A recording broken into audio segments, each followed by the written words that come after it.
எழுதிய ஒரு crime thriller நாவல் கொலை தூரத்தில், ஒரு சஸ்பென்ஸ் நிறைந்த நாவல்.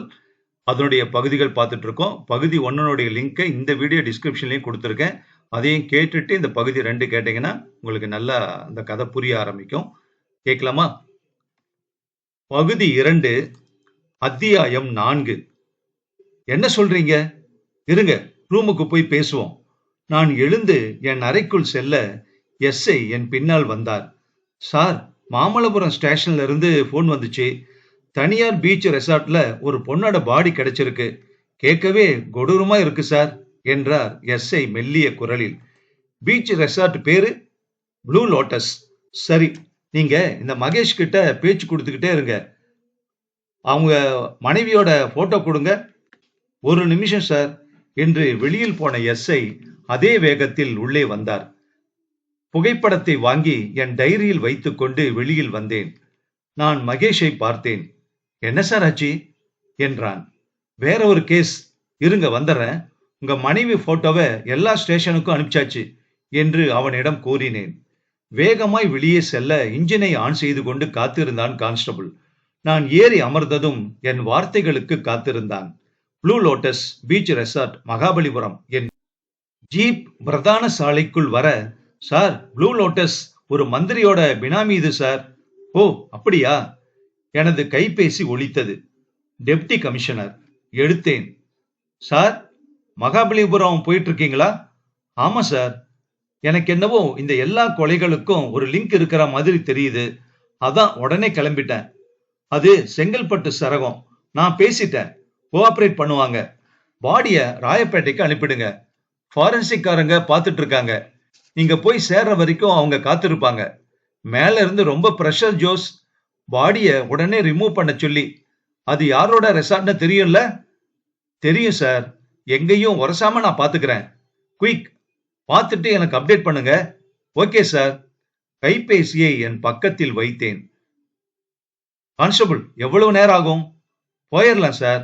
இந்த டைம்ல டிராபிக் அதிகம் இருக்காது என்றார் அவர். பீச் ரெசார்ட் போய் சேர்ந்தபோது ரெசார்ட்டின் இரும்பு கிராதி கதவை மூடி வைத்திருந்தார்கள். வெளியில் நின்று கொண்டிருந்த கான்ஸ்டபிள் ஒருவர் ஜீப்பை பார்த்ததும் இரும்பு கிராதி கதவை திறந்தார். ஜீப் உள்ளே நுழைந்தது. ரிசப்ஷன் அருகில் நிற்க இன்னொரு கான்ஸ்டபிள் ஓடி வந்தார். சார், டிசி போன் பண்ணாரு என்றார் அவர். சரி, எந்த ரூம்? வாங்க சார். ரெசார்ட் கடற்கரையை ஒட்டி இருந்தது. தனித்தனியாய் காட்டேஜுகள். வழக்கமா எல்லா நாளும் இந்த ரெசார்ட் பரபரப்பா இருக்கும் சார். நேத்துல இருந்து யாரையும் வெளியேத்தல, நிறுத்தி வச்சிருக்கோம். பாடி எங்க கிடக்கு? அதோ அந்த காட்டேஜ்ல சார். அந்த காட்டேஜ் வாசலில் டை கட்டி கொண்டு ஒருவர் நின்று இருந்தார். நான் பக்கத்தில் சென்றதும், சார், நான் சந்திரன், இந்த ரெசார்ட் ஓனர். சீக்கிரம் பாடி எடுத்துட்டு போயிட்டீங்கன்னா எங்க வேலையை பார்ப்போம் என்றார். நான் கொஞ்சம் சூடானேன். எங்க வேலையை முடிச்சதும் நீங்க உங்க வேலையை பாருங்க. நான் சொன்னதும் அவருடைய முகம் சிரித்து போனது. காட்டேஜ் உள்ளே நுழைந்தேன். ஃபாரன்சிக் ஆசாமிகள் காத்திருந்தார்கள். கட்டிலின் அருகில் கிடந்தால் அந்த பெண். அவளின் முகம் பார்த்தவுடன் எனக்கு தெரிந்துவிட்டது. ஸ்டேஷனில் மனைவியை காணோம் என்று உட்கார்ந்திருப்பவன் மனைவிதான் இந்த பெண். ஃபாரன்சிக் ஆசாமிகளை நெருங்கினேன். என்ன, ஏதாவது ஆயுதம் கிடைச்சதா? இல்ல சார். வயிற்று பகுதியை பார்த்தேன். என் சந்தேகம் ஊர்ஜிதமானது. கர்ப்பப்பை எடுத்திருப்பார்களோ? நான் அவர்கள் பக்கம் திரும்பினேன். கர்ப்பப்பை ரிமூவ் பண்ணியிருக்கா? Yes sir. சுமார் எத்தனை மணிக்கு கொலை நடந்திருக்கு? ரத்த சிதறலை பார்த்தா எப்படியும் ராத்திரி 12 மணிக்கு மேலதான் தோணுது சார். ஓரமாய் வந்தேன். டிசிக்கு லைன் போட்டேன். அவர், சொல்லுங்க ஜோஸ் என்றார். சார், அதே மாதிரியான கொலை. Something wrong. எனக்கு இந்த கொலைகளை விசாரிக்க தடையில்லாத உரிமை வேணும் சார் என்றேன் அவரிடம். Go ahead, you can do whatever you want. எதை அபிஷியலா பண்ணணும், எதை அபிஷியலா பண்ணக்கூடாதுன்னு உங்களுக்கே தெரியும் ஜோஸ், இல்ல என்றார் அவர். எனக்கு அதுவே போதுமானதாக இருந்தது. ஓகே சார் என்றேன். அறைக்கு வெளியில் வந்தேன். சந்திரன் நின்று கொண்டிருந்த பக்கம் போனேன். அவர், எஸ் சார், சொல்லுங்க என்றார். சார், உங்க அறைக்கு போய் பேசுவோமா? கொஞ்சம் பர்சனல். Y not? கூறிக்கொண்டே அவர் முன்னால் வேகமாய் நடந்தார். அவர் அறைக்குள் நுழைந்தார். பின்னாலேயே நான் சென்றேன். கதவினை உள்புறம் தாளிட்டு விட்டு தன் இருக்கையில் அமர்ந்தார். நான் எதிர் இருக்கையில் அமரவில்லை. என் பெயர் பட்டியலை பார்த்தார். மிஸ்டர் ஜோஸ், உங்களோட இந்த அப்ரோச் எனக்கு பிடிச்சிருக்கு. சீக்கிரம் அந்த பணத்தை அப்புறப்படுத்துங்க என்றபடியே தனது மேஜை இழுப்பறையை திறந்து அதில் கையை விட்டார். அந்த பரதேசி அடுத்து என்ன செய்ய போகிறார் என்பது எனக்கு புரிந்துவிட்டது. மின்னல் என இயங்கினேன். அவர் மேஜை இழுப்பறையில் நுழைந்திருந்த அவர் கையோடு வைத்து இழுப்பறையை அழுந்த மூடினேன். ஐயோ என்று அலறினான் அவன். கைகளை வெளியே எடுத்தான். அந்த 2000 ரூபாய் நோட்டு பண்டில்கள் வெளியே விழுந்தது. யோ லூசா, நீ உனக்கு கொடுக்கத்தான் எடுத்தேன் என்று கத்தினான். பக்கத்தில் சென்று அவன் குரல் வளையை பிடித்தேன். நான் கேட்டனா? உன் மேல எந்த தப்பு இல்லனா எதுக்கு இவ்வளவு பணம் எனக்கு தர? கையை எடுத்தேன். அவர் கண்கள் சிவந்து கண்ணீர் எட்டி பார்த்தது. எனக்கு என்னோட ரெசார்ட் பேரு முக்கியம். என் ரெசார்ட் பேரு வெளியே தெரியக்கூடாது என்று சொன்னான் அவன். அதான் டிபார்ட்மெண்ட் பாத்துக்கும். சரி, நான் கேட்கிற கேள்விக்கெல்லாம் பதில் சொல்லு. அந்த பொண்ணு யார் கூட இங்க வந்து தங்குச்சு? ஒரு நிமிஷம் சார், ரிசப்ஷன்ல கேமரா இருக்கு. அந்த மெமரி டிஸ்க கொண்டு வர சொல்றேன். இன்டர்காமில் யாரையோ விழித்தான். கொஞ்ச நேரத்தில் கதவு தட்டப்பட்டது. எழுந்து போய் திறந்தான். டக்கின் செய்திருந்த ஒருவன் வந்து நின்றான். அவரிடம் மெமரி டிஸ்கை கொடுத்துவிட்டு வேகமாய் வெளியே சென்றான். டிஸ்கை லேப்டாப்பில் சொருகி என் பக்கம் திரும்பினார். அதில் முதல் நாளில் பதிவாகியிருந்த அனைத்து விஷயங்களும் இருந்தது. ரிசப்ஷனில் ஸ்வப்னா நுழைவது, கீ ஒன்றை வாங்கி கொண்டு செல்வது. காட்சியை அப்போது நிறுத்தினேன். தனியாதான் வந்தாங்களா என்று அவனிடம் கேட்டேன். அப்படிதான் தெரியுது. இந்த சம்பவம் கண்டுபிடிச்ச உடனேயே நான் ரெசார்ட் மெயின்ல இருக்கிற கேமரா ஃபுட்டேஜையும் பார்த்தேன். அவங்க ரெசார்ட் உள்ள நடந்துதான் வந்திருக்காங்க. கேட்ல செக்யூரிட்டி ரூம்ல இருந்து ரெசார்ட் வாசல்ல கேமரா எதுவும் இல்லையா என்று கேட்டேன். இல்ல என்றான் அவன். வழக்கமா இது மாதிரி ரெஸ்டாரண்ட்ல கேட்லயே ஒரு கேமரா பிக்ஸ் பண்ணி இருப்பாங்களே, எதுக்கு? போலீஸ் ஜீப் வருதான்னு பாக்குறதுக்கு. What do you mean? I am not running prostitution house. ஓ சரி, அப்ப அந்த பொண்ணு தனியாத்தான் வந்து காட்டேஜ் உள்ள போயிருக்கு, சரியா? எஸ், அவங்க நெட் மூலமா தான் புக் பண்ணி இருந்தாங்க. ஓ சரி, ஓகே. எனக்கு மத்த காட்டேஜ்ல இப்ப யாரெல்லாம் இருக்காங்கங்கிற லிஸ்ட் வேணும். அப்படியே நேத்து மிட் நைட் அல்லது இன்னைக்கு அந்த கொலை நடந்தது உங்க ஸ்டாஃப் கவனத்துக்கு தெரிய வரதுக்கு முன்னாடி யார் யாரு வெக்கேட் பண்ணாங்க அவங்க லிஸ்ட் வேணும். அதை ரெடி பண்ண சொல்றேன். அப்புறம் இப்ப இருக்கிற கெஸ்ட் எல்லோரையுமே இன்டராக்ட் பண்ணணும். அவங்கள ஒவ்வொருத்தரா இங்க வர சொல்லுங்க. அதுதான் அவங்களுக்கு சேஃப் என்று கூறினேன்.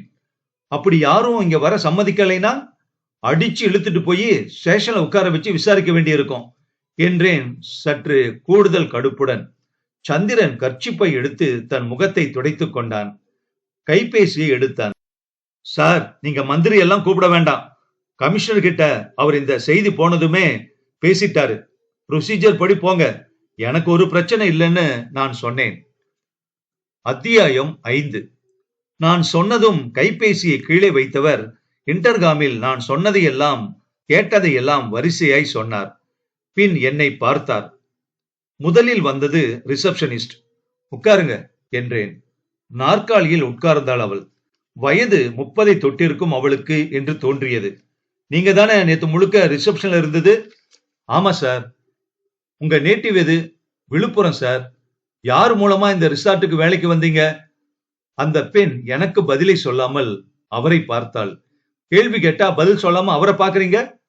இல்ல சார், நான் விழுப்புரத்துல ஒரு ஹைவே மோட்டல்ல வேலை செஞ்சுக்கிட்டு இருந்தேன். 2 வருஷம் முன்னாடி அங்க வந்த சாரு தான் என்ன இங்க கூட்டிட்டு வந்தாரு, வீட்ல பர்மிஷன் வாங்கிக்கிட்டு. ஓ, நீங்க எங்க தங்கி இருக்கீங்க? உள்ள ஸ்டாஃப்ஸுக்குன்னு ரூம் இருக்கு சார். கிச்சன்ல வேலை செய்யற 2 பொண்ணுங்க, நானு 3 பேரும் தங்கி இருக்கோம். நேத்து எத்தனை மணிக்கு டியூட்டிக்கு வந்தீங்க? நேத்து மதியத்துல இருந்து நைட்டு 10 மணி வரைக்கும் நான் தான் இருந்தேன். அப்புறம் இன்னைக்கு காலையில 9 மணிக்கு வந்துட்டேன். அவங்க பேர் என்ன? யார் சார்? என் கூட தங்கி இருக்கிறவங்க பேரா?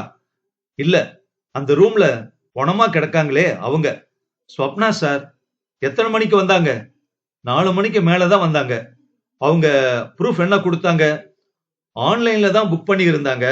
ஆதார் அட்டை அப்லோட் பண்ணி இருந்தாங்க. அதை செக் பண்ணிட்டு தான் ரூம் கீயை கொடுத்தேன். இங்க வர்ற போது எதையும் வாங்க மாட்டீங்களா? Yes sir. எதை ப்ரூஃபா அப்லோடு பண்ணாங்களோ அதை வாங்கி சரிபார்த்து நகல் எடுத்துக்கிட்டு தான் கொடுப்போம். நான் அவர் பக்கம் திரும்பினேன். அந்த சீனை ஓட விடுங்க. மானிட்டரில் ஸ்வப்னாவிடம் அந்த பெண் ஆதார் அட்டையை வாங்குவது, அதை பின்னால் இருந்த மிஷினில் நகல் எடுப்பது, பின்னர் தேங்க்யூ என்றபடியே திருப்பி கொடுப்பது எல்லாமே தெளிவாக இருந்தது. உங்க பேர் என்ன சொன்னீங்க? நீங்க கேட்கவே இல்ல சார். சரி, இப்ப சொல்லுங்க. மாலதி சார். இன்னொரு விஷயம், அவங்க சாவி வாங்கின அப்புறம் வெளியில போனதும் அவங்க கூட யாராவது சேர்ந்துட்டாங்களா? நான் அதை பார்க்கல சார். நேத்து ராத்திரி சாப்பிட எதுவும் ஆர்டர் பண்ணாங்களா? அது கிச்சனுக்கு நேரா பண்ணி இருப்பாங்க சார். வெக்கேட் பண்ற போதுதான் எல்லா பில்லும் எங்க கைக்கு வரும். ஓகே, இங்க இருந்தே கிச்சனுக்கு போன் போட்டு நேத்து டியூட்டியில இருந்தவங்களை வர சொல்லுங்க. அவள் டேபிளில் இருந்த போனை எடுத்தாள், பேசினாள். கொஞ்ச நேரத்தில் அவன் உள்ளே வந்தான். வாங்க தம்பி, எங்க படிச்சீங்க நீங்க? பேரை சொன்னான். அவர் பக்கம் திரும்பினேன். உங்க காட்டேஜ்ல எல்லாத்துக்கும் தனித்தனி பேர் இருக்குல்ல? Yes sir. அந்த பொண்ணு தங்கியிருந்த காட்டேஜ் பேரு லவ் பேர்ட்ஸ் என்றான் கிச்சன் ஆசாமி. என்னப்பா, அவரை கேட்டா நீ பதில் சொல்ற? அப்ப உனக்கும் தெரிஞ்சிருச்சு இங்க என்ன நடந்ததுன்னு இல்ல? என்ன நடந்ததுன்னு தெரியாது சார். ஆனா அந்த லேடி குரூரமா கொலை செய்யப்பட்டிருக்காங்கன்னு தெரியும். நைட் என்ன ஆர்டர் பண்ணாங்க? Chapati 8, 2 sweet, lassi sir. நீங்க சர்வீஸ் பண்ண போனப்ப உள்ள யாராவது இருந்தாங்களா? நான் கொண்டு போய் கொடுக்கல சார். அதுக்கு ஒரு பையன் இருக்கான். அவன் எங்க? என்ன கூப்பிடுற போதே அவனையும் கூட்டிட்டு வந்துட்டேன் சார். வெளியில தான் நிக்கிறான். அவனை உள்ள கூப்பிடு. கதவினை திறந்தவன், ஏய் செபாஸ்டின், இங்க வா என்று குரல் கொடுத்தான். செபாஸ்டின் கண்களில் திகிலோடு நின்றான். பயம். சாதாரணமாகவே இந்த கால பையல்களுக்கு காக்கி உடையை கண்டாலே உதறும். ஒரு கொடூர கொலை ஒன்று நடந்திருக்கிறது. விசாரணை என்றால் தப்பே செய்யாவிட்டாலும் பயம் வரும். ஆனாலும் ஆளின் தோற்றத்தை வைத்து கண்டுபிடித்து விட முடியாது. நான் கேள்வி ஒன்றும் கேட்காமல் அவனையே பார்த்து கொண்டிருந்தேன். அவன் தலையை தொங்க போட்டுக் கொண்டான். தம்பி என்றேன். சார், நீதானே அந்த காட்டேஜுக்கு ராத்திரி சப்பாத்தி கொண்டு போன? ஆமா சார். அப்ப அவங்க கூட வேற யாராவது இருந்தாங்களா? இல்ல சார், தனியா தான் இருந்தாங்க. நீ உள்ள போய் பாத்தியா? இல்ல சார். அப்புறம் எப்படி இவ்வளவு துல்லியமா தனியா இருந்தாங்கன்னு சொல்ற? சார், எப்பவுமே காட்டேஜ்ல ஜோடியா இருக்கிறவங்க வந்த உடனேயே ஃபுட் ஆர்டர் பண்ணிடுவாங்க. இல்ல லேட்டா சொன்னாங்கன்னா கதவை தட்டுனாலும் உடனே திறக்க மாட்டாங்க. அப்படி இருந்தாலே புரிஞ்சுக்குவேன். சில பேரு வெளியில வச்சுட்டு போ அப்படின்னு மொட்டையா சொல்லுவாங்க. இவங்க நான் போனப்ப உடனே கதவை திறந்துட்டாங்க. கிச்சன் எத்தனை மணி வரைக்கும் திறந்திருக்கும்? 12 மணி வரைக்கும் சார். காலையில அவங்க கொலை செய்யப்பட்டாங்கன்னு தெரிஞ்சதும் போய் பாத்தியா? அவன் பதில் சொல்லாமல் சந்திரனை பார்த்தான். அவரை ஏன் பாக்குற? இல்ல சார். நீ போப்பா. அவ்வளவுதானா சார்? என்ன அவ்வளவுதானா? தேவைப்பட்டா அப்புறம் கூப்பிடுவேன். நான் எழுந்தேன். வெளியில் வந்தேன். அந்த காட்டேஜுக்கு 200 மீட்டர் தள்ளி இருந்தது அடுத்த காட்டேஜ். தங்க மீன் என்று பெயர் போட்டிருந்தது. மெல்ல நடந்தவன் வாசல் கதவை தட்டினேன். உடனே அது திறந்தது. அரை ட்ரவுசர் பனியன் போட்டிருந்தவன், வாங்க சார் என்றான். என்னை எதிர்பார்த்திருந்தீங்க போல இருக்கு. ஆமா சார், ரிசப்ஷன்ல இருந்து கூப்பிட்டு சொன்னாங்க என்றான் அவன். நான் உள்ள வரலாமா? Sure sir. உள்ளே பெரிய இரட்டை கட்டில், ஓரமாய் சோஃபா ஒன்று, பக்கத்தில் டீப்பாய் ஒன்று. உள்ளே மதுவின் வாசம் அடித்துக் கொண்டிருந்தது. கட்டிலில் தலையணியில் சரிந்து உட்கார்ந்திருந்த சுடிதார் பெண் என்னை பார்த்ததும் நிமிர்ந்து உட்கார்ந்து கொண்டாள். கையில் இருந்த லிஸ்டை பார்த்தேன். தங்க மீன், சண்முகம் என்று இருந்தது. சொல்லுங்க சண்முகம், நீங்க 2 பேரும் நேத்து எத்தனை மணிக்கு இங்க வந்தீங்க? 6 மணிக்கு சார். எங்க ஒர்க் பண்றீங்க? ஐடி நிறுவனம் ஒன்றின் பெயரை சொன்னான். அவங்க 2 பேரும் ஒரே இடம்தான் சார். உங்க லவ்வரா? ஆமா சார். நான் அந்த பெண்ணை பார்த்தேன். நடுத்தர வர்க்கம் மாதிரி இருந்தது. உங்க பேரு? ஸ்வப்னா என்றாள் அந்த பெண். 2 பேரும் வேற வேற கேஸ்டா? ஆமா சார். இதுல என்ன இருக்கு? நாங்க இன்னைக்கு 6 மணி வரைக்கும் இங்கதான் இருப்போம். பக்கத்துல யார் இருந்தாங்கன்னு எங்களுக்கு தெரியாது.